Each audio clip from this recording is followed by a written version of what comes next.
ಎಲ್ರಿಗೂ ನಮಸ್ಕಾರ. ನಾನು ನಿಮ್ಮ ಭಾರತಿ. ಜೈ ಶ್ರೀರಾಮ್. ಇವತ್ತು ನಾನು ಮಾತಾಡಿಕೊಂಡಿರೋ ವಿಷಯ ಏನಂತಂದರೆ, ತುಂಬ ಕಡೆ ಕೇಳಿಬರ್ತಾ ಇದೆ, ಮೋದಿಜಿಯವ್ರು ಹಾಗೆ ಮಾಡ್ತಿದ್ದಾರೆ, ಮೋದಿಜಿಯವರು ಈ ಬೆಲೆ ಏರಿಸ್ತಿದ್ದಾರೆ, ಹಾಗೆ ಹೀಗೆ ಅಂತ ತುಂಬ ಕೇಳಿಬರ್ತಾ ಇದೆ. ನನಗೊಂದು ಕ್ಲಿಯರ್ ಮಾಡಬೇಕು. ಇವತ್ತು ಊಹೆಗೂ ಮೀರಿದ ಆಡಳಿತ ನಮ್ಮ ದೇಶದಲ್ಲಿ. ಅನುಮಾನ ಬೇಡ, ನಂಬಿಕೆ ಸಾಕು. ಮಾರ್ಚ್ 20ರಿಂದ ಆಗಸ್ಟ್ 20 ಲಾಕ್ಡೌನ್ನಿಂದ ಭಾರತ ಸರ್ಕಾರಕ್ಕೆ ಆದಂಥ ನಷ್ಟ ಅಂದಾಜು 66 ಲಕ್ಷ ಕೋಟಿ.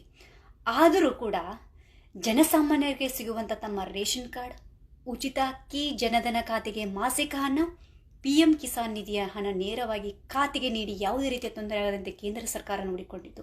ಅದನ್ನೆಲ್ಲ ಮರೆತಿರಲ್ವೇ ನೀವು?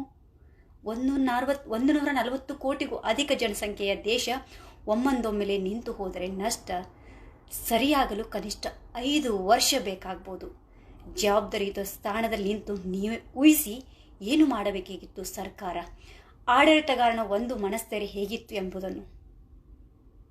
ತೈಲಕ್ಕಾಗಿ ಇತರ ರಾಷ್ಟ್ರಗಳ ಮೇಲೆ ಅವಲಂಬಿತವಾಗಿರುವ ಎಲ್ಲ ದೇಶಗಳ ತೈಲ ಬೆಲೆ ಗಗನಕ್ಕೇರಿದೆ. ಎಲ್ಲರಿಗೂ ಗೊತ್ತಿರುವಂಥದ್ದೇ. ಲಾಕ್ಡೌನ್ ನಿಯಮ ಸಡಿಲವಾಗಿದ್ದು ವಿಶ್ವದಾದ್ಯಂತ ಒಮ್ಮೆಲೆ ತೈಲಕ್ಕೆ ಬೇಡಿಕೆ ಬಂದು ಈ ರೀತಿಯ ಬೆಲೆ ಏರಿಕೆಯಾಗಿದೆ.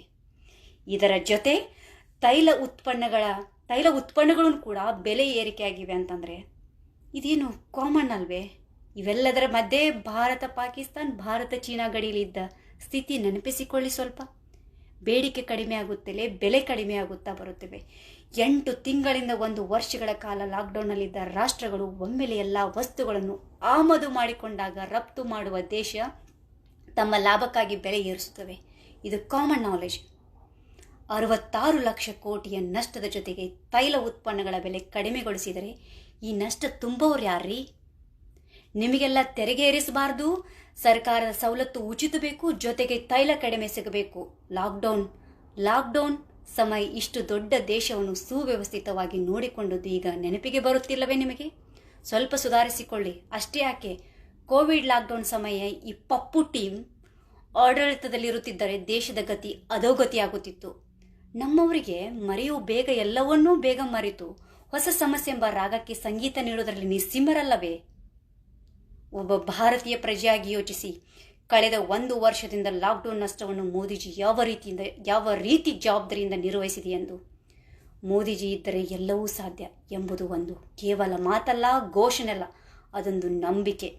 ಅದಕ್ಕಿಂತ ಹೆಚ್ಚಾಗಿ ಮೋದಿಜಿ ಅಂದರೆ ನಮ್ಮೊಳಗಿನ ಆತ್ಮವಿಶ್ವಾಸ. ಗೊತ್ತಾಯ್ತಲ್ಲ, ಯಾತಕ್ಕೆ ಏರಿಸಿದ್ದಾರೆ, ಯಾತಕ್ಕೆ ಏರಿಸ್ತಾ ಇದ್ದಾರೆ, ಯಾತಕ್ಕೆ ಇಳಿಸ್ಬೇಕು, ಎಲ್ಲಿ ಇಳಿಸ್ಬೇಕು ಅನ್ನೋದು. ಸೊ ಏನೋ ಒಂದು ಕೂಗೋಕ್ಕಿಂತ ಮುಂಚೆ ಯೋಚನೆ ಮಾಡಿ ಕೂಗಿ. ಬೆಲೆ ಯಾತಕ್ಕೆ ಏರಿಸಿದಾರೆ ಅಂದರೆ ಎಲ್ಲರೂ ಎಜುಕೇಟೆಡ್ ಇದ್ರಿ, ಎಲ್ಲ ಓದು ಬರ ಗೊತ್ತಿದ್ದವ್ರು ಇದ್ದೀರಿ. ಒಂದು ಬೆಲೆ ಏರಿದ್ರೆ ಅಂದರೆ ಅದರ ಹಿಂದಿನ ಕತೆ ಇತಿಹಾಸ ತಿಳ್ಕೊಳ್ಳೋಕ್ಕೆ ಪ್ರಯತ್ನ ಪಡಿ.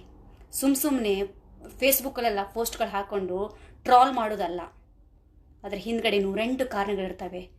ಇಂಥ ಪರಿಸ್ಥಿತಿಯಲ್ಲೂ ಇಷ್ಟೊಂದು ದೇಶವನ್ನು ಸುವ್ಯವಸ್ಥಿತವಾಗಿ ನಡೆಸ್ಕೊಂಡು ಹೋಗ್ತಾ ಇದ್ದಾರೆ ಅಂದರೆ ಅವ್ರಿಗೆ ಎಷ್ಟು ಒತ್ತಡ ಇರಬೇಕಂತ ದೇಶದ್ದು. ಸೊ ಸ್ವಲ್ಪ ಯೋಚನೆ ಮಾಡಿ ತಾಳ್ಮೆಯಿಂದ ವರ್ತಿಸಿದರೆ ಎಲ್ಲವೂ ಸರಿ ಹೋಗುತ್ತೆ. ಮತ್ತೊಂದು ಹೊಸ ವಿಡಿಯೋ ಜೊತೆಗೆ ಹೊಸ ಸುದ್ದಿಗಳ ಜೊತೆಗೆ ನಿಮ್ಮ ಆ್ಯಂಕರ್ ಭಾರತಿ ಸಿಗ್ತಾರೆ. ಅಲ್ಲಿ ತನಕ ಎಲ್ಲರಿಗೂ ನಮಸ್ಕಾರಗಳು. ಜೈ ಶ್ರೀರಾಮ್, ಜೈ ಕರ್ನಾಟಕ.